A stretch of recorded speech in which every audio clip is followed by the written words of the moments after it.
Je m'appelle Auriello. Je commencerai par dire que la musique pour moi c'est quelque chose de sacré. Parce que d'aussi loin qu'on puisse se souvenir, la musique elle a toujours été là en fait, dans l'histoire de l'humanité. Sans parler du fait que ma mère qui chantait était passionnée de jazz. Et du coup, elle nous a bercés avec des chanteuses, des chanteurs tels que Ella Fitzgerald, Claude Nougaro, Joni Mitchell, Barbra Streisand.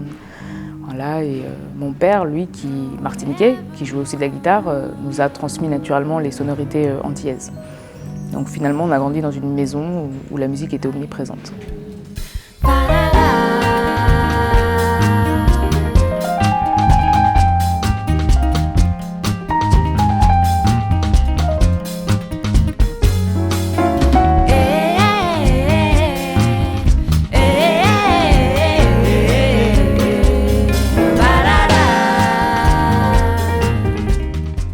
Finalement, c'est la rencontre avec la contrebasse qui a été le réel déclic.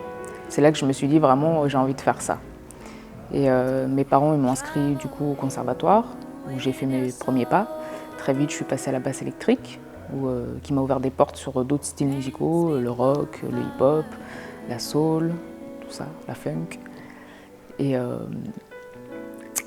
c'est beaucoup plus tard que j'ai décidé du coup de raconter ma propre histoire, mais cette fois-ci avec la guitare et le chant.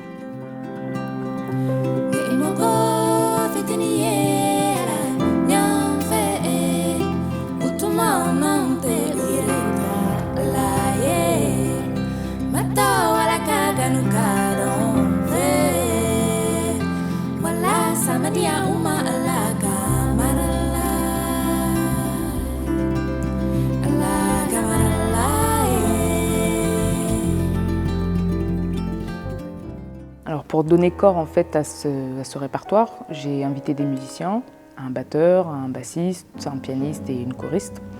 Et avec ce quintet-là, on joue un répertoire qui est assez éclectique, que j'ai appelé d'ailleurs le Caribbean Afro Jazz, car pour moi c'est une manière de renouer avec un héritage africain et antillais auquel j'ai hélas pas eu accès. Et tout ça s'est concrétisé par une sortie d'EP en 2015 qui nous a permis de jouer sur pas mal de scènes. Et je travaille actuellement sur la conception d'un second qui j'espère devrait sortir assez rapidement. Alors le message d'Auriello serait en fait un questionnement sur l'aventure humaine. Pourquoi sommes-nous là et surtout de quelle manière nous sommes là. Je trouve que l'humanité est en crise et je crois qu'il faudrait réapprendre à se regarder, à observer ce qui se passe autour de nous, à peut-être se poser les bonnes questions. Je vis dans une société qui aujourd'hui, selon moi, maltraite ce qu'il y a de plus sensible en nous. C'est-à-dire que les énergies dites masculines, yang, telles que la force, le pouvoir, la compétition, la conquête, tout ça c'est plébiscité. Et je crois qu'il faudrait réactiver plus les énergies féminines, telles que la compassion, l'écoute, l'intuition. Et je crois que c'est ça qui pourrait nous permettre de retrouver notre juste place au sein de ce merveilleux univers.